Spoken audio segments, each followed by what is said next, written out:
Beti juten naiz kezkarekin, juten ze ikastetxe batera, daude ikasleak, esatezu, interesatuko zaie esango dudana, berazten naiz hizketan, eta egia esan, normalean ikusten dut interesa badagoela, eta gero galderak egiteko tartean ere, galdetzen dute, eta, galderetan ikusten da interesa badutela, eta hasieran pixkat eszeptiko edo kezkati juten naiz, baina normalean beti gustora atatzen naiz, eta Durangoko saioetan ere gustora, oso gustora.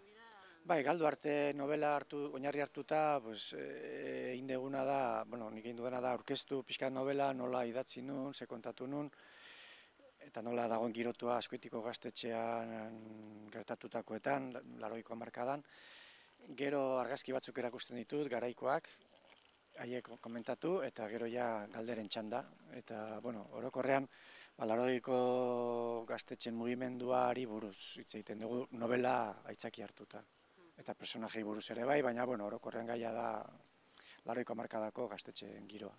Giroa behar bada orduan gogorragoa zen edo kontraste handiago zegoen gazteen mugimenduaren, gaztetxetako gazteen mugimenduaren eta tradizio, bizimodu tradizionalaren artean. Txoke handia izan zen, gauza berria zen, frankismotik gentozen, gizarte itxiago batetik, gaur egun ezagutzen diren gauza asko ziren ezagutzen, eta gauza berri asko atera ziren denbora gutxian, eta horrek txoke handia sortu zuen, eta baita ere gatazka handia. Gainera, drogaren kontuek, hasierakoek ez, baina jatxiza hasiera, baina gero espita eta gero heroinak, batez ere heroinak,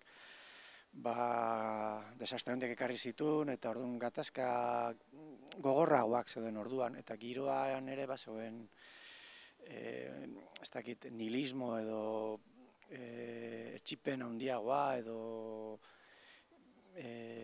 sensazio itogarriagoa eta lerketa bat izan zen, ez? Eta orduan horrek baditu alde honak, alde batetik bizitasun gehiago, baina bestetik arriskuak ere bai eta enfrentamentuak ere handiagoak. Gero, irauten du neurri batean autogestioaren aldeko borrokak eta baita ere neurri batean itxitasunaren aurkako borrokak, ez? Eta askatasunaren aldeko borrokak ere gaztetxeetan gaur egun irauten du. Baina, igual ez dago hain, ez du garai batean izan zuen indarra gizartean, ez? Orain igual dago fokalizatuago gune konkretu batzuetan, gaztetxeetan eta horrela. Bai, hor dago kokatua novela, eta kontatzen den giroa da, 83tik 87ra bitartekoa, edo lehen okupazioak, desalojoak, eta, gaztetxeen lerketa esan dezagun, ez? Gero ja, nik ja ez duen hainbeste ezagutu gaztetxeen mundua, ja gazte izateri usten hasi nintzen esan dezagun, eta gero ja gaztetxeak hasi ziren, beste ezagunagoak izaten, ez? Urte horiek izan ziren gaztetxean aurkezpena, gizartean, eta horrek txoke handia sortu zuen. Gero ja, jendeak basekin zertzen gaztetxe bat, basekin zer topatu zezakenan, eta gizarteak nola baita intzion leku bat gaztetxeari edo narpen bat eman zion gaztetxeari, baina hasierako lerketan kostatu zen ulertzea eta leku hori bilatzea gaztetxeentzat.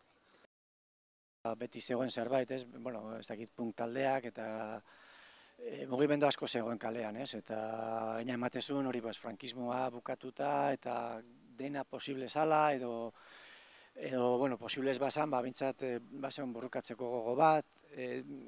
Gaur egun egoera dago bareago, ja gauza batzuk ematen du establezituta daudela edo kapitalismoak ja lortu du alako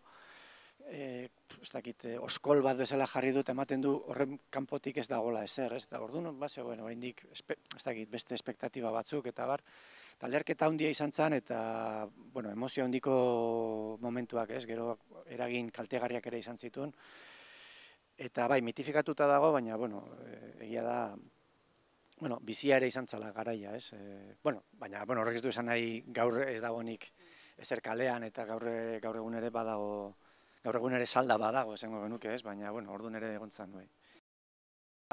Hasieratik, drogen legalizazioaren aldeko eta erabileraren aldeko jarrera bat izan genuen gaztetxeetan, eta, hasieratik gure ikur nagusietako bat kanutoa, porroa, jatxiza izan zen, edo Maria, baina, eta, bueno, planteamentua zen, zergatik gizarte honek onartu eta bultzatzen badu alkohola, zergatik ez da hatxiza onartzen eta zergatik da ilegala, eta, bueno, bazen errebindikazio bat eta harrotasun bat ere horretan, ez?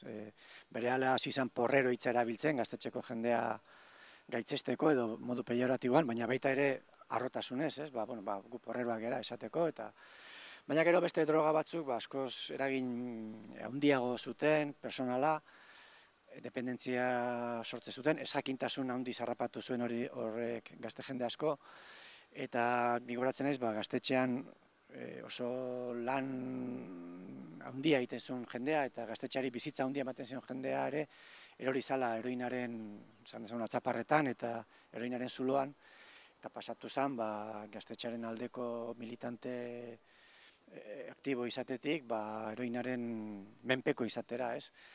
Behar badago, nire ikuspegitik behintzat, esango nuke, zegoela askatasun aldeko aldarri bat horretan ere, harremanetan, da sexuan, eta bar.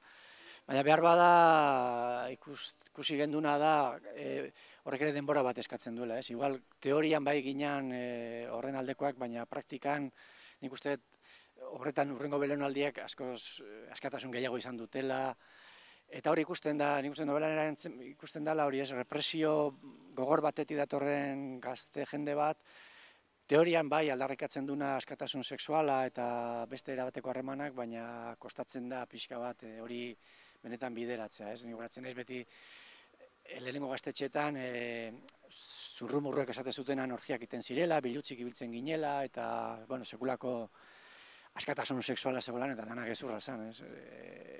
Teorian bai ongo ginen horren alde, baina praktikan ikusten nahiko reprimituak izan ginela gu ere, ez? Bueno, saiatuko naiz repasatzen rock radikal basko eta laurogeiko hamarkadako euskal punk mugimendua, eta horretaz idatzi da apurra biltzen, ez? Bueno, nire galdu artez aparte, zer gehiago idatzi dan, zer gehiago kontatu dan, eta horri buruzko nire ikuspegia, ez? Ringo ez gauza personal bat, nik ez ikusten nire burua zera bat egiteko moduan, ez?